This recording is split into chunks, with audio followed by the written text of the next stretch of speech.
Ladies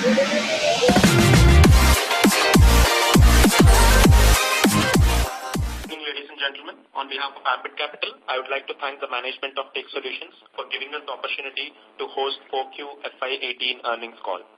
We have with us Mr. H.R. Srinivasan, Vice Chairman and Managing Director, Mr. D.V. Ravi, Non-Executive Director, Ram Yeleshwarapu, President and CEO, Ms. Shubhashri Sriram, CFO and Executive Director, and Ms. Shobhana N.S., Executive Director. We'll start with prepared remarks from the management, after which we'll open the floor to questions. Now I hand it over to Mr. H.R. Srinivasan. Over to you, sir. Thank you. Thank you, Sudhir. Good afternoon, everybody, and welcome to this Q4 and FY18 earnings call of Tech Solutions. First of all, it has been a very remarkable quarter for us. The revenues for the quarter stood at about 454 crores, and with a profit after tax and minority interest of 46 crores. This has been, in that sense, the best ever quarter.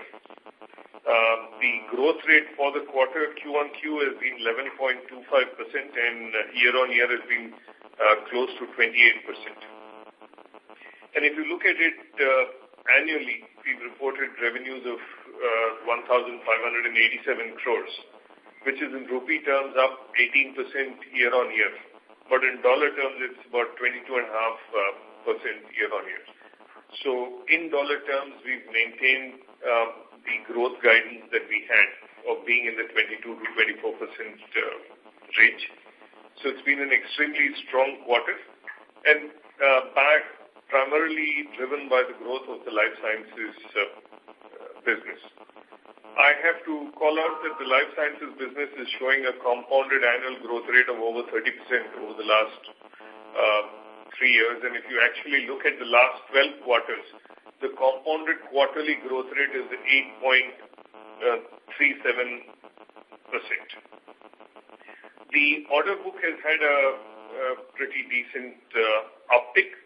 The order book at the end of FY18 stands at 189.36 million, of which 179.46 million is from the life sciences, which has grown at 30% year-on-year. And the overall order book has grown 26% year-on-year. For the quarter, we had some key business highlights. I think, first of all, we've become the preferred CRO partners for 2 leading biopharmaceutical companies. This is during the quarter. We've also been awarded 3 studies in the growth areas of biosimilars and stem cell therapy. Both these are high growth areas, and we continue to capitalize on our strong position in these. The other pleasing development was the award of 3 phase 3 studies cutting across Europe and Asia, truly global kind of trials that we've been involved in. And for pharmacovigilance services by a generic pharma company, we've been given a multi-year, multi-geography annuity contract, which is very substantive in value. We also supported 4 global pharma companies to comply with the U.S. Drug Supply Chain Security Act and EU Falsified Medicine Directives. So we continue to make very strong inroads into a regulated market where the understanding of regulations and high quality of delivery is very contingent for good performance. So overall, I think it has been an excellent quarter, capping an excellent year, and sets the base for a robust growth as we move into FY19. The one area I want to call out very specifically is for those who have the deck and have been able to see it from our website. If you go to slide 6, there is the last row indicates the statement of the PAT. And because this year we are reporting results under Ind AS, we had to do comparative figures for the previous year. that resulted in restating of the profit of the previous year upwards by about 12 crores. So actually, if we look at the reported profits of last year, the profit growth has been about 19.47% from 133.8 crores, which was reported at the end of the last financial year. But due to restatement because of Ind AS, you will find that it's been restated upwards to about 146.1 crores. But to give more color on the life sciences business, which is going to be the primary driver of the company, I will hand over the mic to my colleague Ram, who will take you through the salient features of that. Over to you, Ram. Thank you, Sri. Good afternoon, everybody. To start off, just wanted to set the context that our business, cutting across the generic industry, pharmaceutical industry, as well as the innovator companies. As you're aware, we certainly have augmented our capacity for BAB studies. We augment our bioanalytical capabilities as well as the ability to run clinical for BAB studies.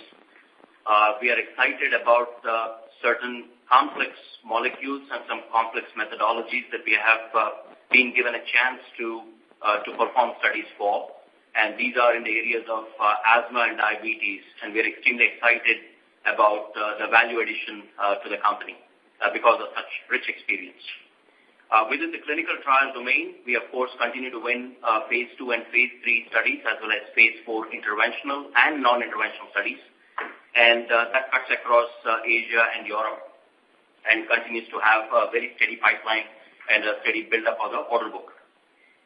Somewhere in between, I'm sure you also have heard and you must be aware about the opportunity for biosimilars.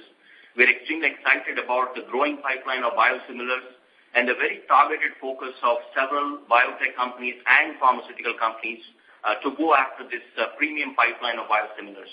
Predominantly, these are in the areas of the monoclonal antibodies being used to treat rare indications and indications like rheumatoid arthritis, plaque psoriasis, and some rare indications of cancer.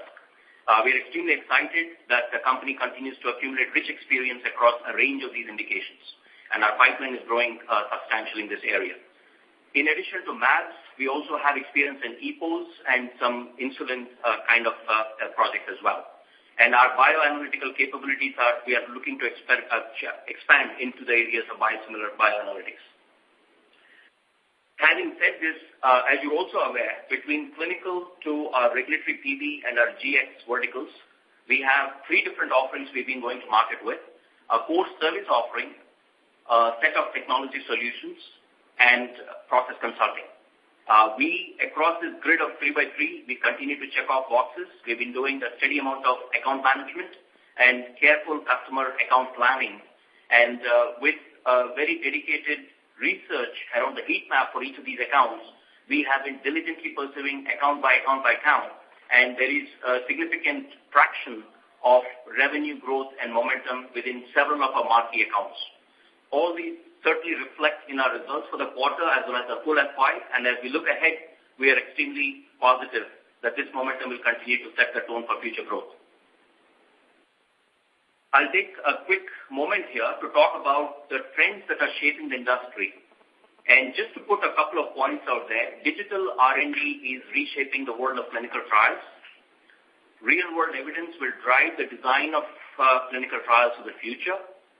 And artificial intelligence and machine learning will play a larger role in understanding and interpreting real-world data.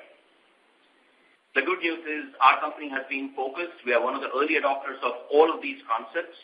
We have steadily been onboarding digital technologies into how we design, conduct, and close out clinical trials.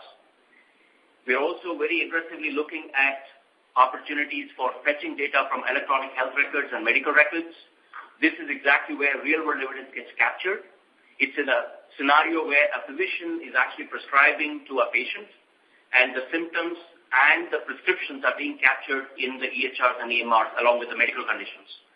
Having visibility to this data and analyzing and aggregating will allow us and position our company to design better clinical trials for the future. And so with that in mind and seeing the trends, we're steadily moving towards investing in our One Clinical platform. While we have come a long distance in where we started and how we built the platform, we believe that the investment in building out this product platform for the future will continue. We're excited of having onboarded about half a dozen studies up until now. The results look promising. We believe over the next couple of years, we'll onboard anywhere from 30 to 50 studies. And in a few years, we will certainly run every single study that we conduct on the One Clinical platform. The platform, as you're aware, is certainly capable of artificial intelligence and machine learning, which we believe will further make the barriers to entry for some of our competitors fairly steep. We also have augmented our capacity and capabilities in the areas of servicing our customers in PV services, for example. We've added a team of almost 25 post-marketed safety experts. These are people who are medically trained, who can handle cases based on adverse events of products. We're extremely excited. We believe this is a fantastic start on the heels, on the back of this multi-year, multi-geo contract. We believe we can add more customers to this particular service offering. Looking at our marquee products like the pharma-ready, trace-ready, label-ready, and safety-ready products, we continue to invest and grow these platforms. We have struck very strategic partnerships with companies like Sparta Systems and a few others like RFXL and so on and so forth.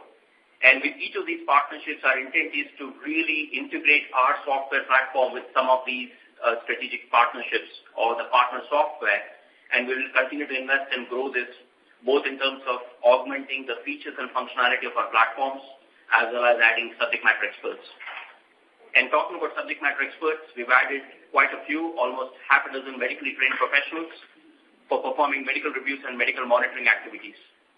Our goal is to switch very soon to a platform-driven set of services, medical monitoring and medical review services, and a whole host of other services will be ultimately driven out of our platform. And the eventual goal would be to render annuity services for each of our marquee customers using our technology platform. And Sri had earlier called out some very specific achievements. We're extremely excited with some of the preferred partnerships we've been able to secure in the quarter.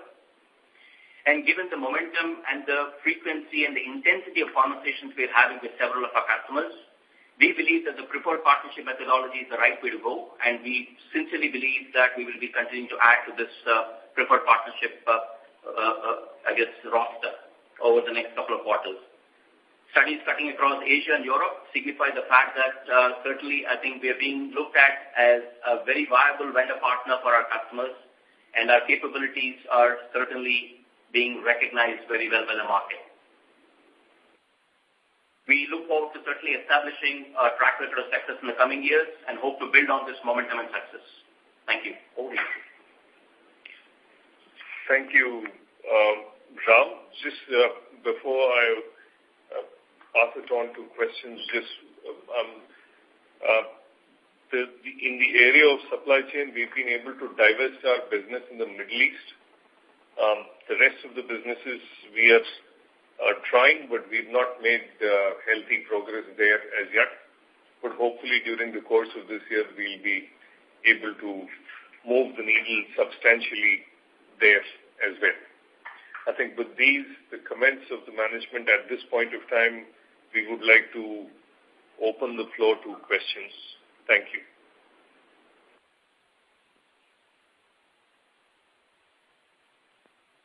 Sir, can we begin with the question-answer session now? Yes, please. Thank you very much. Ladies and gentlemen, we will now begin with the question-answer session. Anyone who wishes to ask a question may press star and 1 on their touchtone telephone.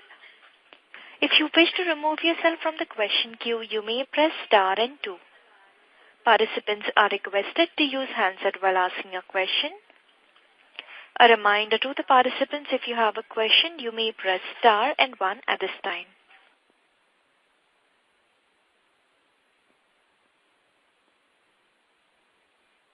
We take the first question from the line of Pawan Aluwalia from Laburnum Capital. Please go ahead. Yes, thank you. A couple of just questions on the numbers. Historically, when we've looked at your annual report, there's been an item there called unearned revenue. So that's effectively revenue you guys are booking upfront that hasn't been earned yet, as I understand it. I'm just curious to see over the course of FY18, how has that evolved? Should we be, and if we wanted to adjust the numbers for that, what would be the best way to adjust the numbers for it? There's also an item in the presentation that's called a non-cash capex. Could you explain exactly, what this is, and does this have anything to do with capitalized R&D? And finally, the tax rate that you've, it's obviously much higher than usual this quarter. I don't know whether that's a one-quarter affair or, should we be assuming roughly a 15% tax rate going forward, or, would you assume something closer to 20? Just, in terms of broad guidance on that would be helpful. I think the first part, what you're referring to is unbilled revenue, not unearned revenue. So unbilled revenue is where it's not yet moved into debtors, but you've delivered the service, and it's just pending invoicing. So it's on a time effort basis where you estimate and do it. It's a standard practice, but it's not a very large portion of the total revenue. How big? Will less than 5% or? Yeah, much less than 5%. Okay. It will be sub 2%. Okay. Yeah.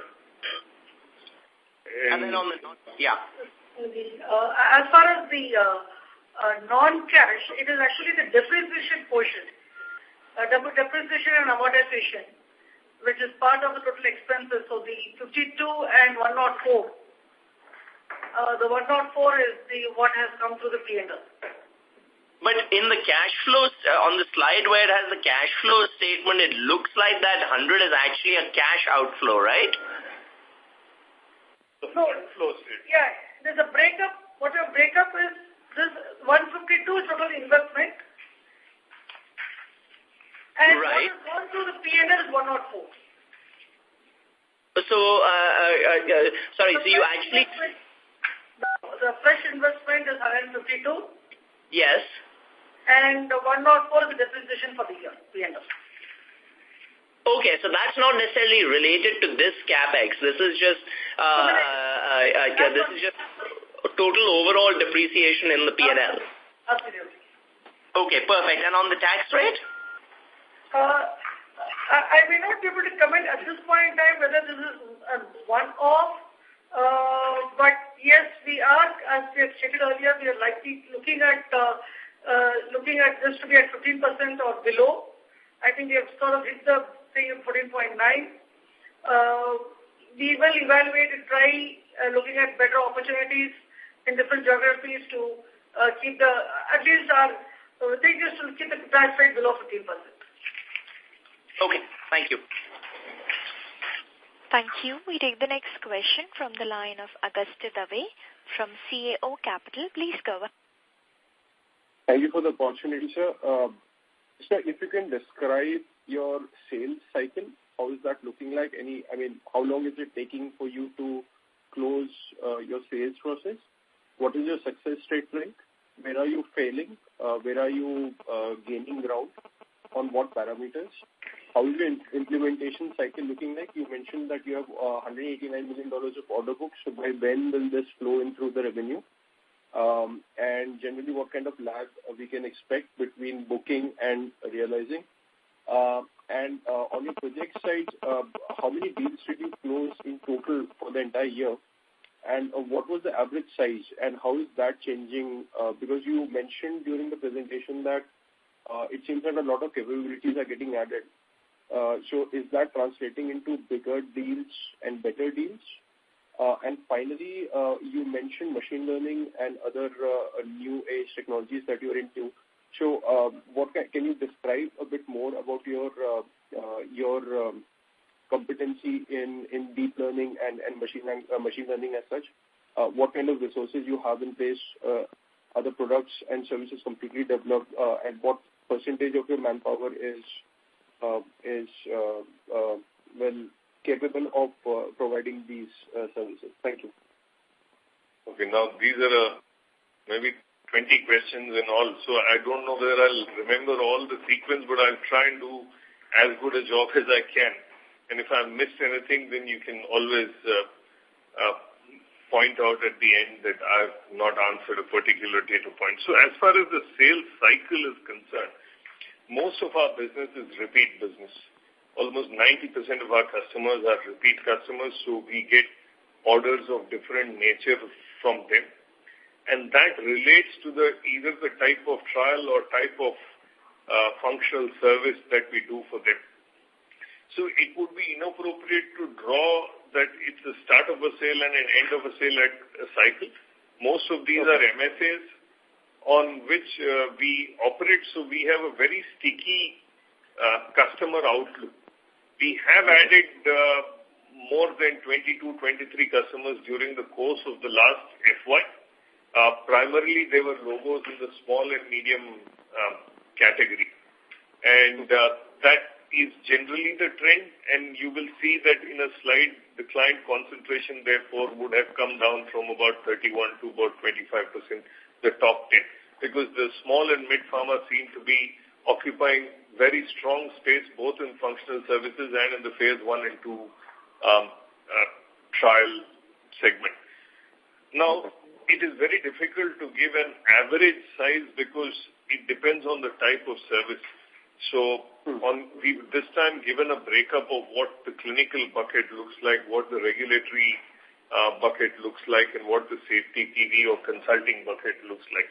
So each of them characterized on different types of order sizes. And again, even within the clinical bucket, a phase 1 study maybe $500,000, whereas a phase 3 study would be a few $1 million spread out over 2-3 years. So I'm afraid it may not be appropriate to draw an average of all that which is there, but just to absorb the data as close to what pharma companies do. In terms of consumption of the order book of about $189 million, typically it's between 7 and 9 months that we consume this order book. The order book is the accumulation of all the SOWs or statement of work that we receive, but actual visibility that we have into orders is much higher. It's almost about 2.5 times what is stated in the order book. But since the order book is an accounting document, we need a customer confirmation in the form of a SOW, which is what we accumulate and present as an order book in the public domain. But from a management visibility, our visibility is about 2.5 times that. So at the moment, the growth opportunities are looking robust. There was a question that pertained to artificial intelligence. I think I'm going to let Ram address that question. Ram, please go ahead. Sure. Thank you, Sri. So your question was about our capabilities in the area of artificial intelligence and machine learning that I had mentioned earlier. There are two sets of capabilities that we bring to the forefront. One is a set of technology-related capabilities. Given that more and more data is now available in a digital format, whether it is structured or unstructured, the ability to use technology and the ability to parse the data appropriately is a competency that we certainly have among us. And then the second thing is, how do you interpret the data? Once you start parsing, aggregating, then you have to obviously analyze it. The ability to lend context to the data from a clinical trial perspective to understand whether what sort of operational behaviors or trends are being observed, or when you do medical monitoring, what sort of safety issues or drug efficacy issues or lack thereof do you encounter. These are performed by domain experts or subject matter experts. So there are two sets of people that we are talking about here. The first set is people who are quite competent in the areas of AI and ML in terms of technologies. The second set are people who are subject matter experts, who are medically trained professionals, who know how to interpret the data and then be able to act on it or advise their customers to act on it. So these are the two sets of competencies, and we continue to enhance and augment our team of trained professionals. These are true domain subject matter experts. And the uniqueness is we have fundamentally created the platform, and so we are intrinsically building it and also operationally using it. That makes it even more powerful and rich. Thank you, sir. I have follow-on questions. I'll go back in the queue and come back. Thank you. Sure. Thank you. We take the next question from the line of Sharan Pillai from Allegro Capital. Please go ahead. Hi. Yeah, I had a couple questions. The first question was in terms of your 5-year 5X growth plan. I just wanted to know what steps we're taking towards that, and how important acquisitions are, and probably what segments or areas we're looking at. Okay. I think the 5-year growth plan comprises of two components. Okay. The organic component growing at about 24-25% CAGR. And I think we are well on the way to establishing a very strong foundation to that growth. The second one is an inorganic component where there is a M&A, especially we are looking at M&As in the clinical space in the United States geography. Plus we are looking at M&As for certain niche technologies that can make an order of magnitude difference to either the time or the cost as far as the pharma R&D process is concerned. We've been evaluating options on the M&A. We've not yet hit upon something that I would say interests us or where we see strong possibilities of synergy value creation. And so we've not been able to conclude any transaction. It would have been ideal if we'd been able to do one somewhere around the current time frame. But I'm afraid that we don't have any hot prospects that we are engaged with at this point of time that make strong business sense to us at this juncture. Okay, thanks. And another question on margins. The last 2 quarters, margins have seemed to have come back similar to historic levels. I just wanted to know how, if you see this as being something that's sustainable, or whether it can go up, or if there's any movement that we can factor in going forward. The margin for the current quarter is at about 19.9%, which is about 0.6% over the previous quarter. I would say during the current year, you should look at the margins being stable at around these levels. We may have some impact of volume growth, but I just want to make sure that it's not offset by some of the development we've caused. So at the moment, we would like to guide that the margins be around this. Okay. And just in terms of CapEx, what CapEx can we expect for FY19? I think our non-cash will be roughly in the same region as 6.5.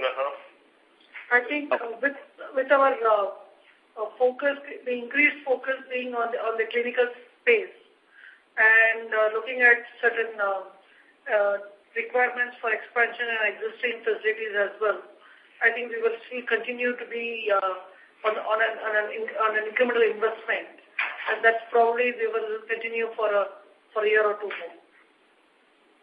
Okay. Thank you so much. That's it.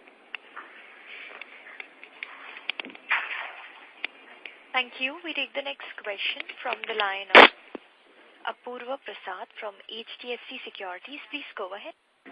Thanks for the opportunity and congrats for a strong quarter. If you can just talk about what's driving growth in clinical side of the business. It reported about almost 42% for the year.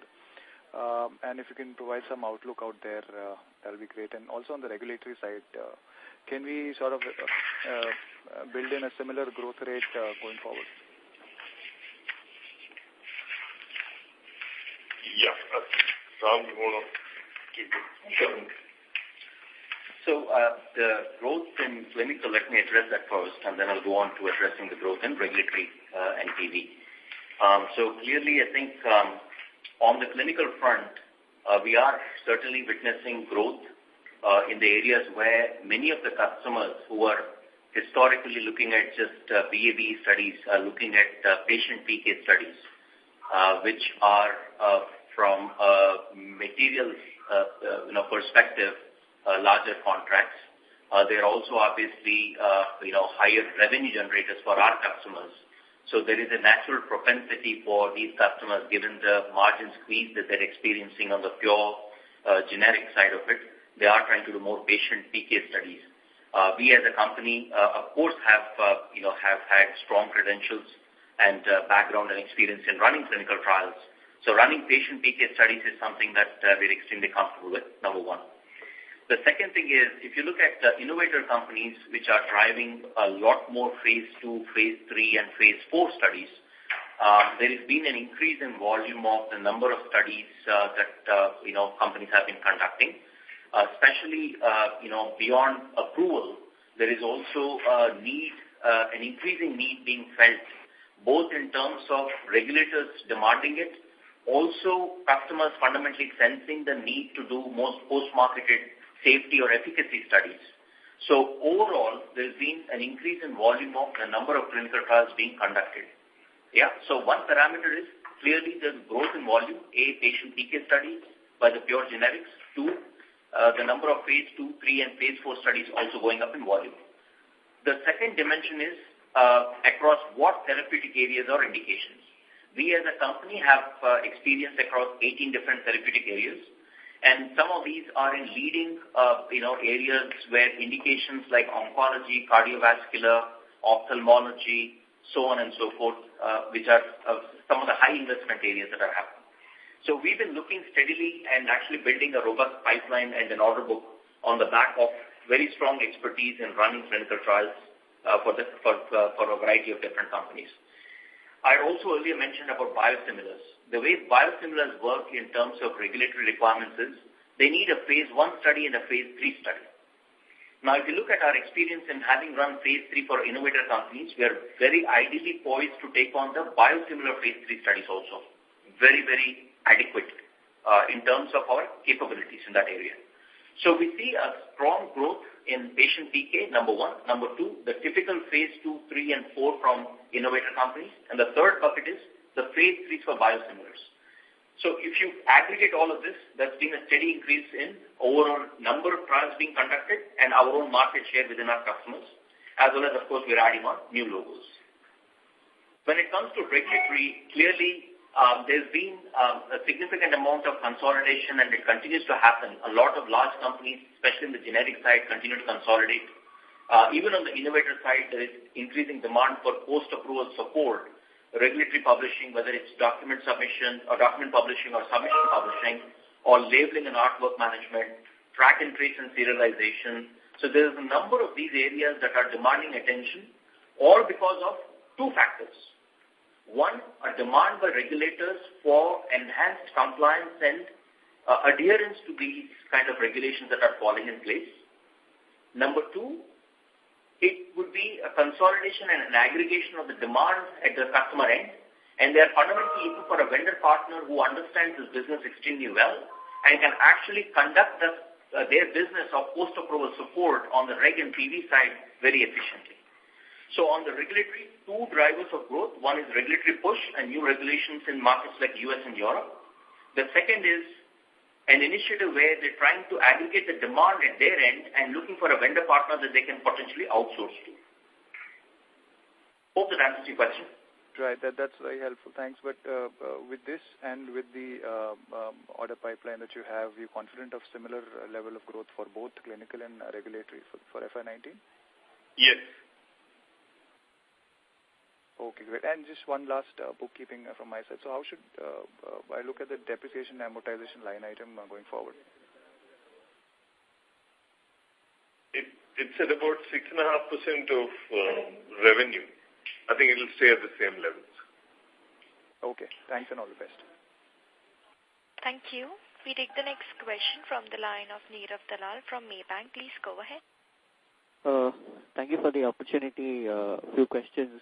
One is on the SCN side of the business. The business saw a decline in this quarter, and now we have also sold the Middle East business. So how should we, though it is small in the entire scheme of things, it still has an impact on the entire number. So how should we look at that the revenues going ahead?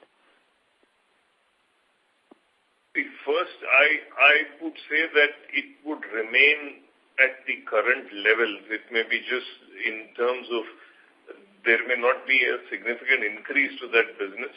Or decline from this level? The decline, if any, would be marginal.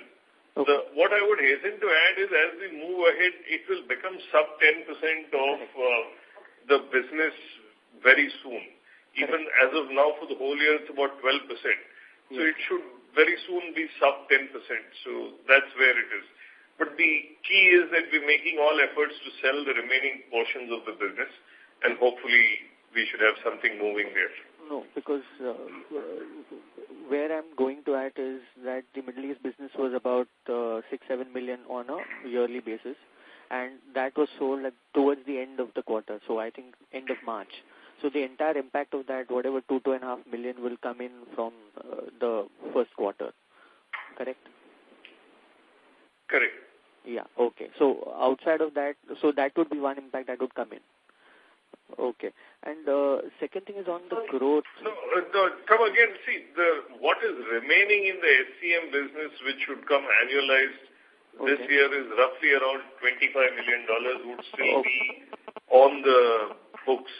Got it. So we don't think that there will be a significant difference to that. That's what I mean. Yeah, that is it. Okay, fine. And in terms of growth, now till last year, you were talking about 20-25% life sciences growth. But now, if you see this quarter's order intake or order book, it is like it is grown at 30-35%. So, are you conservative in talking about 20-25% growth in the life sciences business going ahead? No, we'll see. I think the order book, we cannot go by the order book interpretation just for the quarter. No, I'm talking about the full year, yeah. Yeah, so if you take it over year on, see, life sciences business over the last 12 quarters has had a compounded quarterly growth rate of 8.37%. Correct. That translates roughly into a CAGR of about 30%. That's what. On higher volumes, and given the execution capacity and that what is happening currently, we're comfortable giving a guidance of an overall growth of 22 to 25%. Maybe life sciences may be closer to about 24%, but we are adjusting for any potential degrowth that may happen on the supply chain side. And that's why I moved the weighted average between 22 and 25%. That's where it is. Yeah, because if I just look at the life sciences, it could easily grow at 30%, looking at what the numbers that you've shown in the last 2 quarters as well as the order booking that you've done in this quarter. So just that. That was the reason. Okay. And in terms of the clinical side, the clinical data that you shared, that would include EA plus whatever other data management that you do on the clinical side. Is that the right assumption? Yes, it is. You're right. Okay. Thank you. I'll come back for follow-up. Thank you. We take the next question from the line of Saurabh Bothra from R&R and Company. Please go ahead. Hi. Yes, my question is that what is the future expectation of CAGR growth at your businesses, and your finance cost has been increased? Sorry, we couldn't hear you. Can you come again with your question? The finance cost has been increased this time in this quarter, and what is the CAGR your business will be growing in the future expansion? Finance cost was increased, you mentioned, for a quarter, right? Yes, ma'am. Yes. We had a few lines which, as you noticed that we had a capital infusion which happened in the last week of the quarter.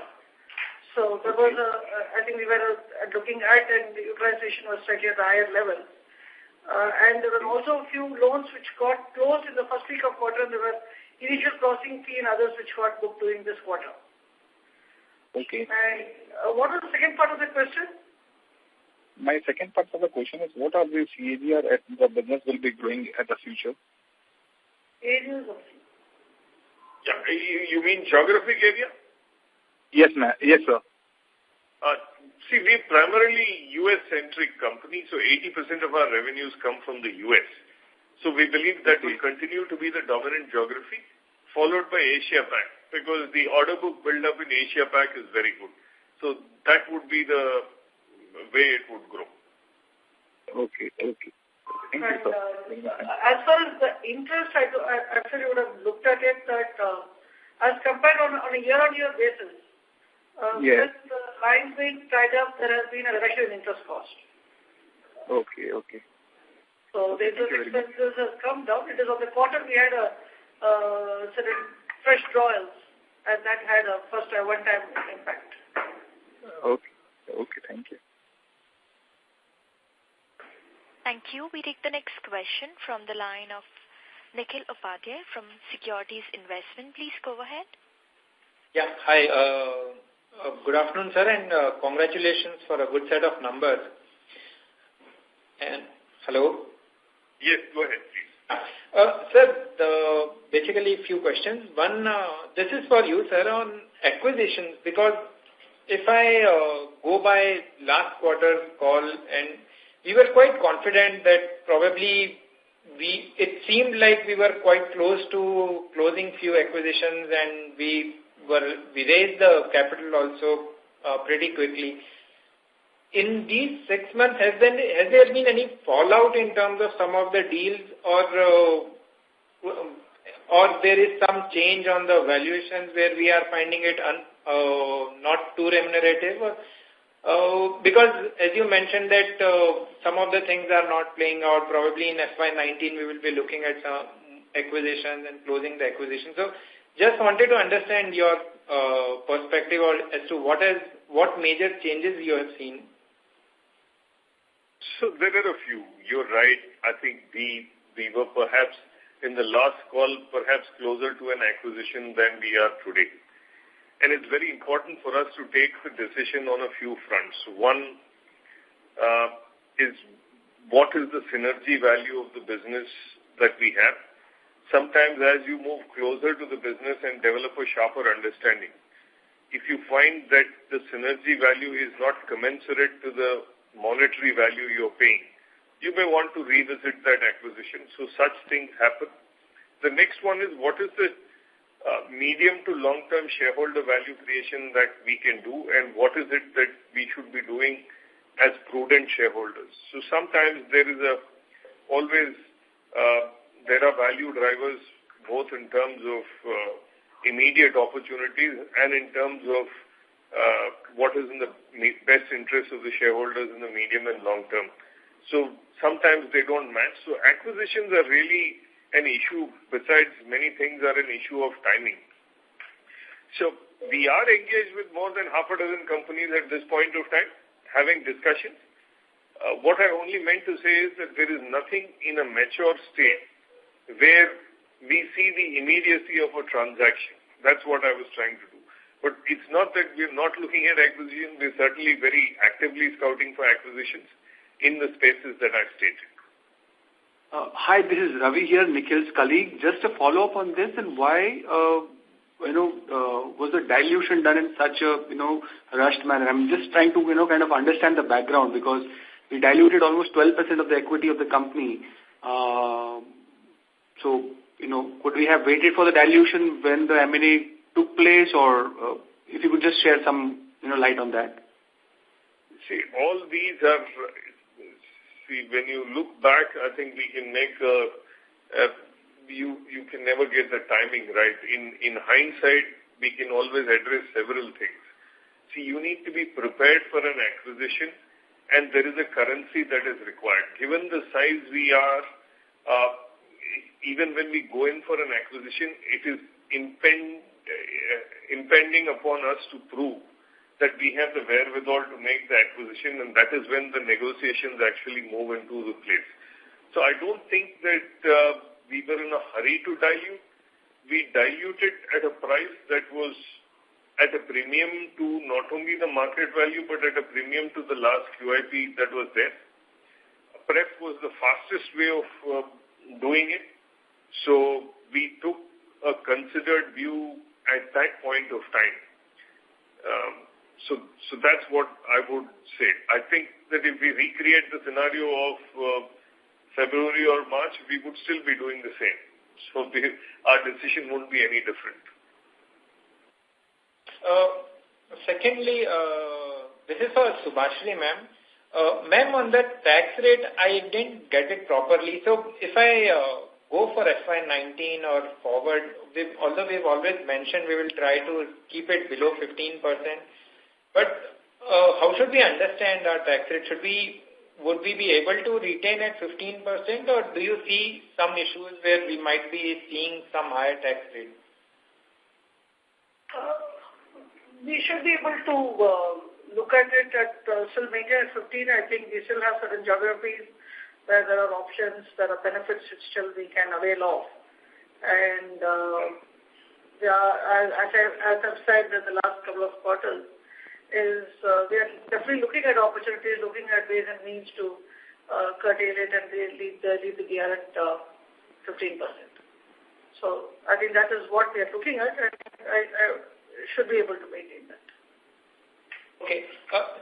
Secondly, ma'am, on the CAPEX side of it, just want to come to the point of this slides 14 and 15, where we've said our CAPEX is 156 crores, and in the subsequent slide we've said change in net fixed asset is 52 crores and 104 crores is non-cash expense.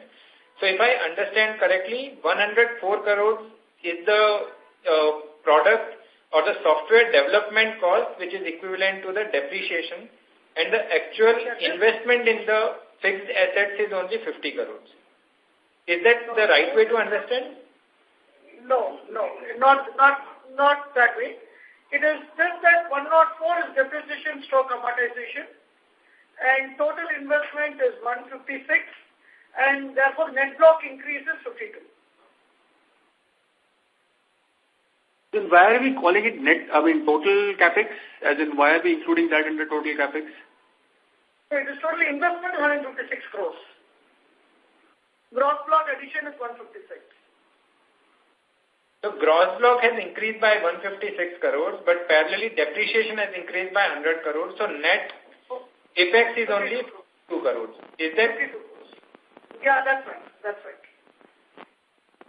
And secondly, in one of the previous questions, you said that over next 2 to 3 years, the CAPEX will remain at around 50 crores and 100 crores behind the product development. On the product development, I understand. But on the CRO,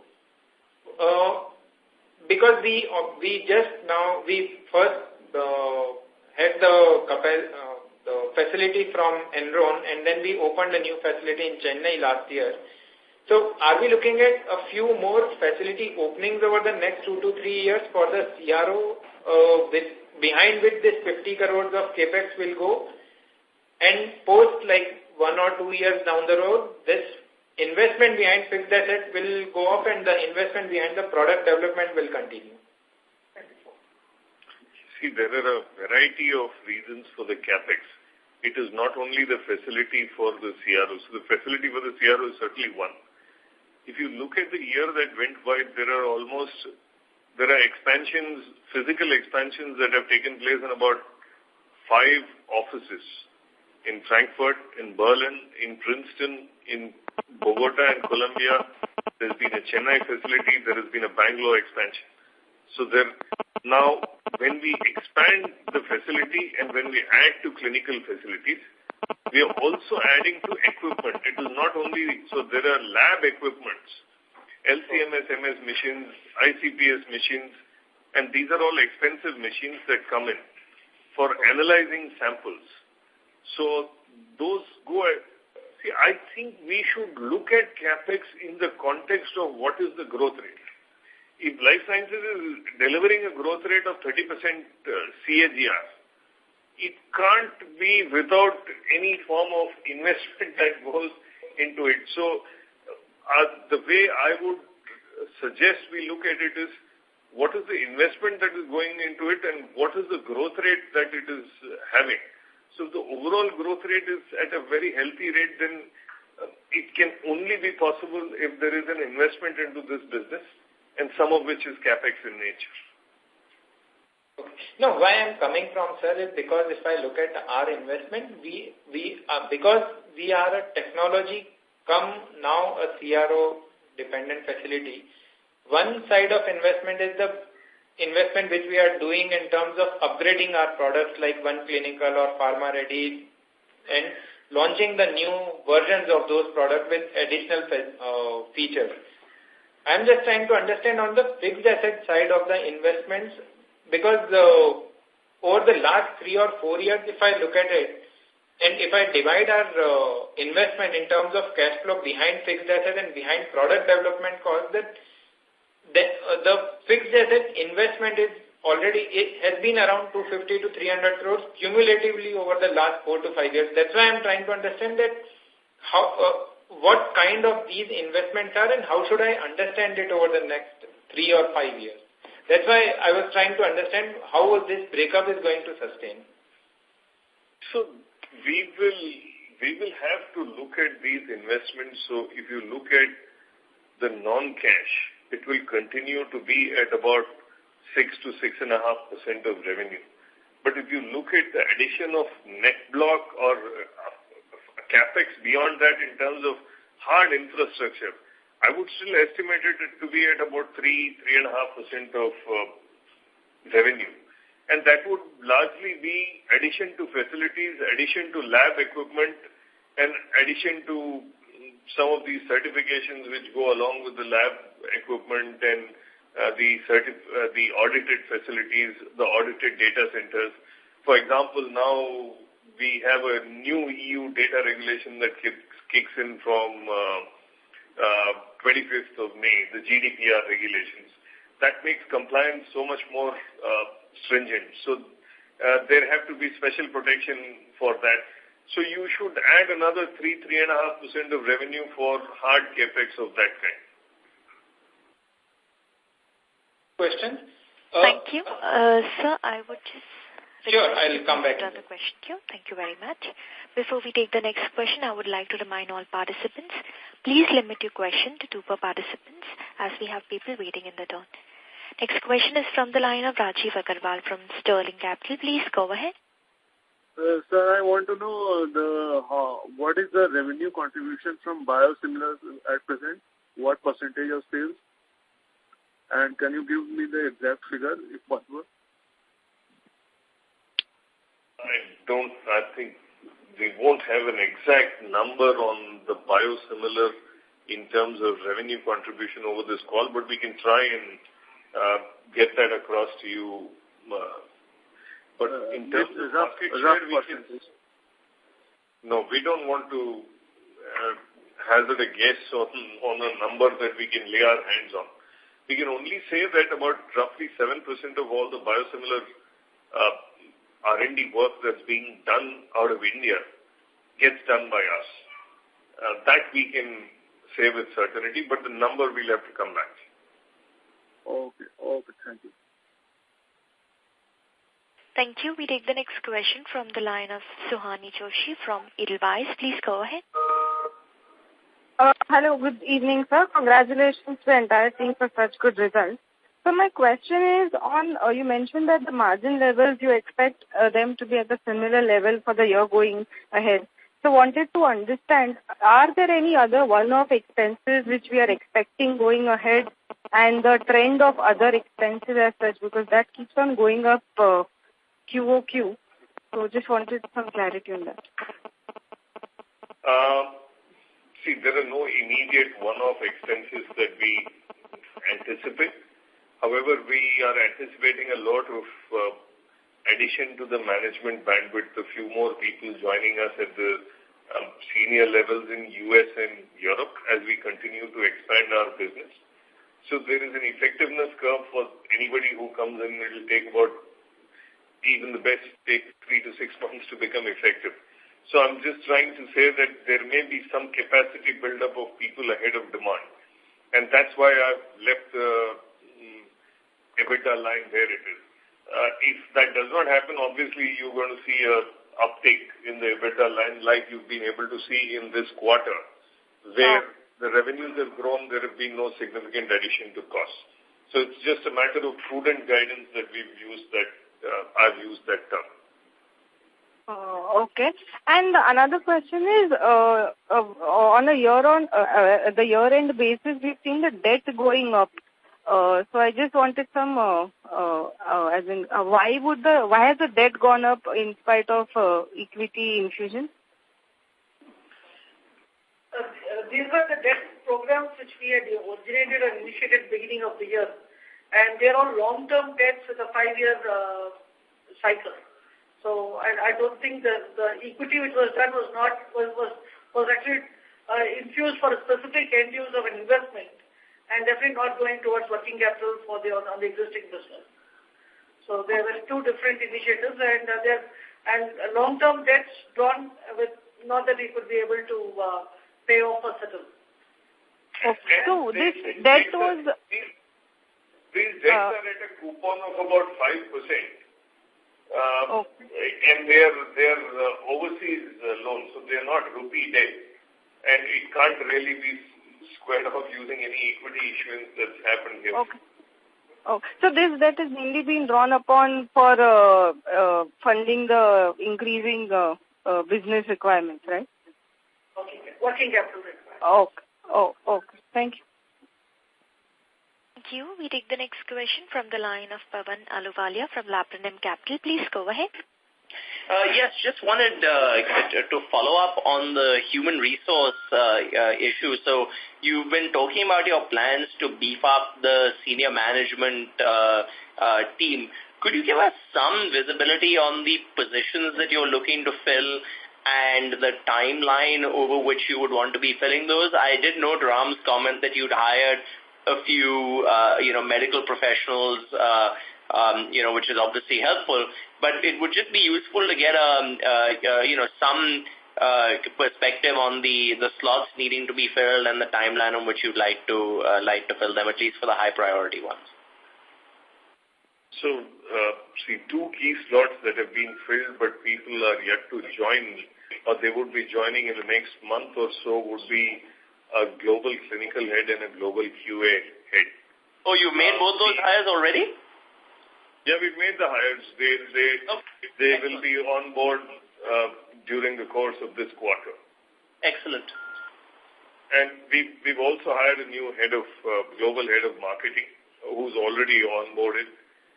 We have some subject matter expertise positions like regulatory information management specialist. We are also looking at a PV thought leader. So those are some of the roles where we have under active discussions.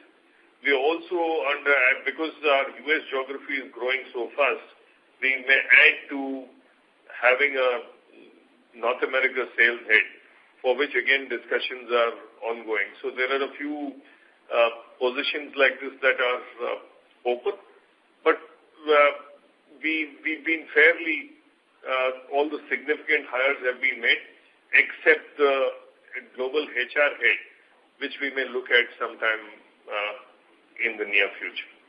And the senior marketing people would be reporting into Ram or into Krishnan?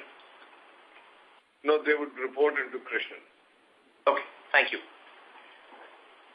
Thank you. Well, that seemed to be the last question. I would now like to hand the floor over to the management for their closing comments.